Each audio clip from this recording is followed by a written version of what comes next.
अर्जुन ने मंजरी से पूछा कि वो कहाँ तक पढ़ी है, तो मंजरी ने बताया कि वो 7वीं कक्षा तक पढ़ी है। अर्जुन बोला कि ज्यादा पढ़ी लिखी हो हवा में मत उड़ना, वरना मुझे तुम्हारे पंख काटने होंगे।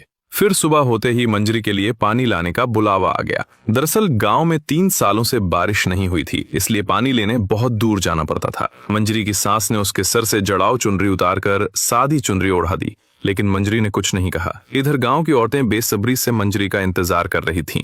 उसके आते ही एक ने सबका परिचय उससे करवाया। फिर वो सभी बातों में लग गईं। उन औरतों की जिंदगी में बस यही एक समय होता था जब औरतें घर से बाहर निकलकर खुली हवा में आजादी की सांस लेती थी और एक दूसरे से हंस बोलकर अपना दुख दर्द बांट लिया करती।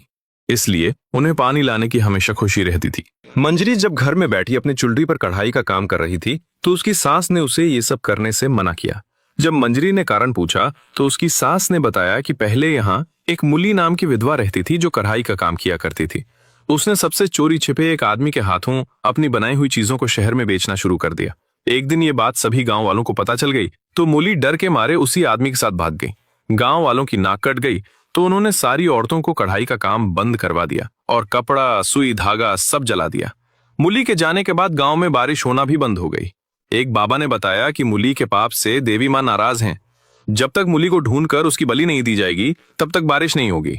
सारे गांव वाले मुली को ढूंढने में लग गए। एक दिन मुली मिली और गांव वालों ने उसे पकड़कर जिंदा जला दिया।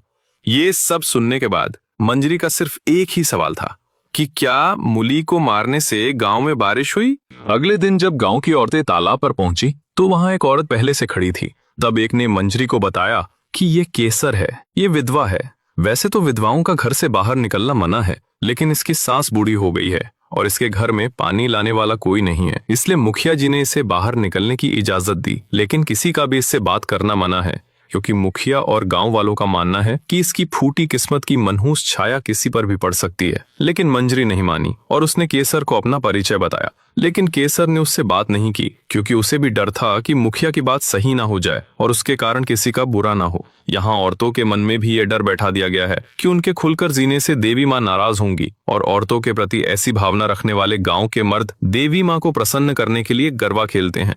पर जब घर की औरतें घुट घुट कर जी रही हों तो देवी माँ कैसे खुश हो सकती हैं। लेकिन इसका दोष भी औरतों का ही माना जाता है।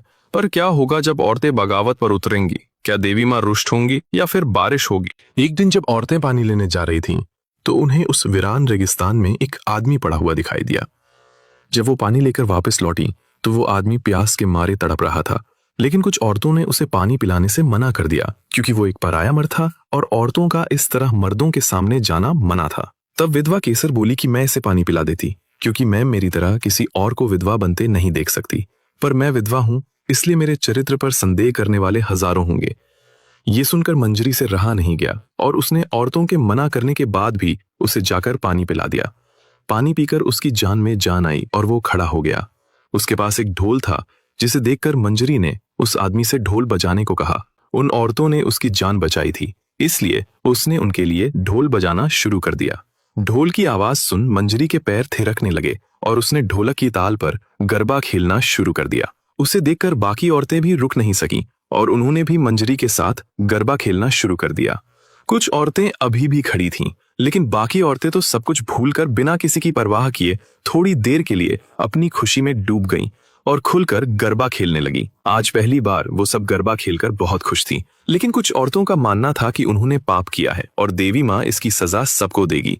सबके मन में भी ये डर बैठ गया कि उन्होंने गलती की है और अब उनके और उनके परिवार बालों के साथ कुछ भी बुरा हो सकता है। सभी औरतें घर पहुंची। एक ने अपनी सो रही सांस को आवाज देकर उठाया, लेकिन वो नहीं उठी। वो तो बेचारी घबरा ही गई कि कहीं उसके गरबा खेलने से यहाँ उसकी सांस तो नहीं टपक गई। वो जाके उसे जोर जोर से खखोड़ने लगी। इतने में उसकी सांस उठी और बोली कि बावली हो गई है क्या? बाकी सबका भी यही हाल था। कोई अपने बच्चों के हाथों में ताबीज टोटके बांध रही थी तो कोई अपने पतियों की नजर उतारने में लगी थी। अब घर के बर्तन भी गिरते तो उन्हें लगता कि भूकंप आ गया है। रात में 1-2 बार उठकर तो वे अपने पतियों की सांसें चेक कर ही लेती। सुबह फिर सब पानी लेने पहुंची तो एक ने पूछा, किसी के साथ बुरा हुआ? तो जवाब आया, नहीं, और ना ही गाँव में कोई बुरी घटना घटी थी। तो आज फिर गरबा हो जाए। सभी तैयार थी। और एक बार फिर जमकर गरबे का आनंद उठाया। मन ऐसे झूम कर नाचा जैसे सदियों से बंधी बेड़ियां पैर से खुल गई हों। पांव थक रहे थे लेकिन मन नहीं भरा रहा था। गरबा खेलकर आत्मा को शांति तो मिली, लेकिन मन में जो बहम बैठा था वो तो सामने आना ही था। गांव में एक औरत को बच्चा होने वाला था। सभी बेसब्री से इंतजार कर रहे थी। दायन बाहर आईं और बोलीं कि लड़की हुई है, लेकिन मरी हुई। ये सुनकर सभी दुखी हो गईं। जब वो पानी लेने जा रही थीं, तो ढोलिया ने उन्हें देखकर अपना ढोल उठा लिया, लेकिन राधा ने सबको गरबा खेलने से रोक दिया।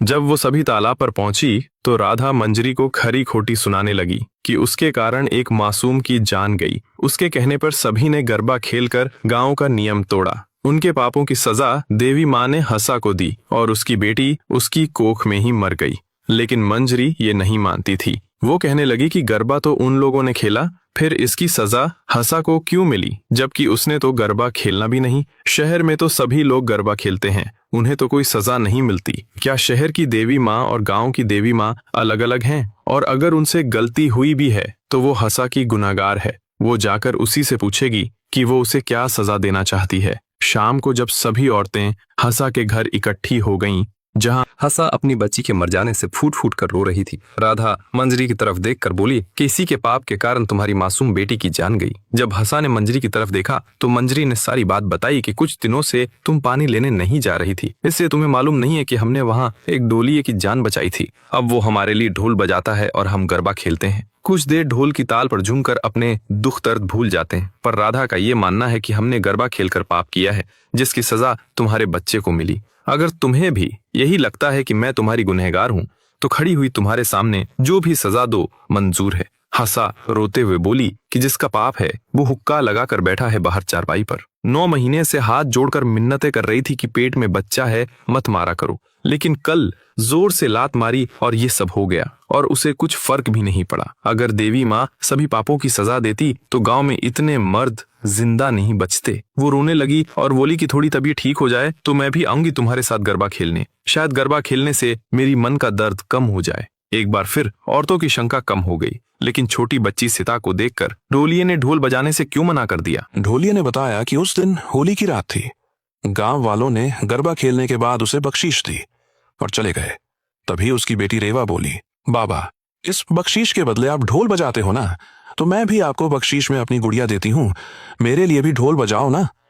ढोलिया अपनी बेटी की मासूम दरख्वास्त को मना नहीं कर पाया और वह अपनी बेटी के लिए धीरे धीरे ढोल बजाने लगा।